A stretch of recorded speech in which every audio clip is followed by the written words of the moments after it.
Good morning. Today is Friday, January 20th, Erev Shabbat, Parshat Vaera. God sends Moshe back a second time to give inspiring words to the Jewish people. And the Torah tells us, V'lo shamu el Moshe, and they didn't hearken, listen to Moshe, mikotzer ruach ume'avodah kasha, from a shortness of ruach, breath, spirit, and from difficult work. How are we to understand that statement? On the one hand, Moshe was worried that the problem lay with him. I have a problem speaking. I am kvad peh. My mouth doesn't get the words out, etc., etc. And the Torah here attests to the fact that we know what? It doesn't lie in Moshe, the problem. The problem lies in the people. If they're not able to take the message in. Moshe gives a beautiful message, but they're not taking it in. Why? Because of this thing called Kotzer Ruach. I'll read to you what the Malbim says. Ruach Metzena Ruach HaPnimi. We're talking about here some internal spirit. V'yesh Erech Ruach. There is a sort of a elongated and broad spirit. Hu shucho pnimi yachol la'atzor b'rigoshatav. That's that a person, in terms of his internal spirit, is able to stop his feelings, and can tolerate a lot of distress and woes and difficult things. V'hipucho, and the opposite of erech ruach, as length of ruach, is ktsar ruach.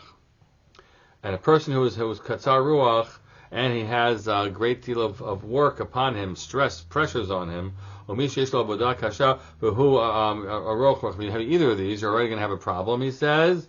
It's going to be impossible. Once you got them both, it's just so impossible to take it all in. And I think that there's a teaching here, and an essential point, that when life is pressing so hard, and so much is demanding on you and is stressing you out so much, you can't hear the messages of hope, of large concepts about God and the Jewish people. You just can't take it in. And so what ends up happening is the plagues begin, and as the plagues begin, then the avdut, the slavery, ends, and there are a number of months while the Egyptians are getting one makkah after the other, one plague after the other, and the Bnei Yisrael are actually kind of allowing themselves to elongate their ruach. So that by the end of this process, they arrive at the 14th of Nisan and are ready to leave. They'll have a deep moment of bringing that sacrifice, and know what it means to be part of the Jewish people, and their families are together, and they can march out of Egypt. One last component to this. The Torah tells us that Shabbos is Zecher L'Yetzias Mitzrayim. Not the Torah tells us, the Torah tells us that, and also our Kiddush, another thing to attest to it, Zecher L'Yetzias Mitzrayim. So, what element might be conveyed to us there? I would suggest that the Yetzias Mitzrayim, the exodus from Egypt, was a time in which finally we were given the capacity to engage in meaningful experiences with the weight and the burden of all that toil removed from us.